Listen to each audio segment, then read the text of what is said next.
Hello guys, welcome to my channel. કેમ છો બધા? આજે આપણે છે ને મસાલા મખાના બનાવશું. એકદમ સિમ્પલ રેસીપી છે અને બાળકોને લંચ બોક્સમાં પણ આપી શકાય અને હળવા સ્નેક્સમાં પણ ચાલે. તો ચાલો જોઈએ તેની રેસીપી. હેલો, તો મસાલા મખાના બનાવવા માટે જો મેં અહીંયા છે ને સરસ એકદમ સારી ક્વોલિટીના મખાના લઈ લીધા છે. જો હવે છે ને મેં અહીંયા એક પેનમાં, જાડા બોટમવાળી પેનમાં 1 ચમચી જેટલું ઘી લીધું છે. આપણે તેલમાંય રોસ્ટ કરી શકીએ પણ ઘીનો ટેસ્ટ છે ને સારો આવે છે. જો મેં ઘી લઈ લીધું છે. હવે ઘી થોડું થઈ જાય ને, જો ઘી થઈ ગયું છે. હવે આપણે છે ને એમાં 1 ચમચી હળદર નાખશું અને નિમક એડ કરી દઈશું.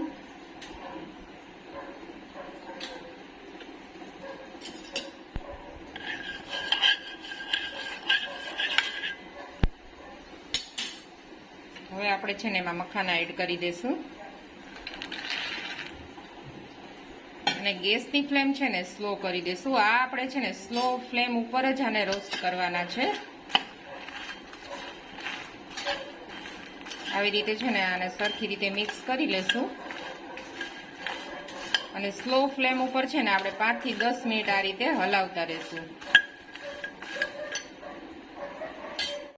જો મખાના છે ને જ્યાં સુધી બધા રોસ્ટ ન થઈ જાય ને એકદમ, ત્યાં સુધી આપણે એને ધીમી ફ્લેમ ઉપર આ રીતે હલાવતું રહેવાનું છે, રોસ્ટ કરતું રહેવાનું છે.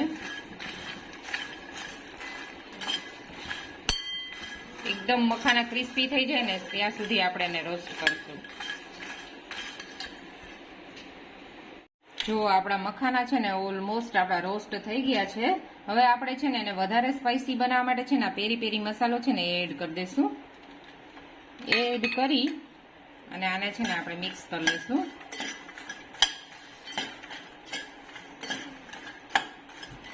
હવે છે ને આ ગેસની ફ્લેમને ઓફ કરી અને આપણે આમાં છે ને 5 મિનિટ આમાં રહેવા દઈશું. એટલે આ આપણા મખાના છે ને એ વધારે એકદમ સરસ ક્રિસ્પી થઈ જશે. તો જુઓ ગાઈસ, આપણા એકદમ હેલ્ધી અને ન્યુટ્રિશનથી ભરપૂર એવા મસાલા મખાના રેડી છે. જો બાળકો માટે તો આ ખૂબ જ હેલ્ધી છે. તો તમે પણ ઘરે બનાવજો અને મારી રેસીપી જો તમને સારી લાગી હોય તો તેને લાઈક કરજો અને શેર કરજો અને મારી ચેનલને સબસ્ક્રાઈબ કરજો. Thank you for watching.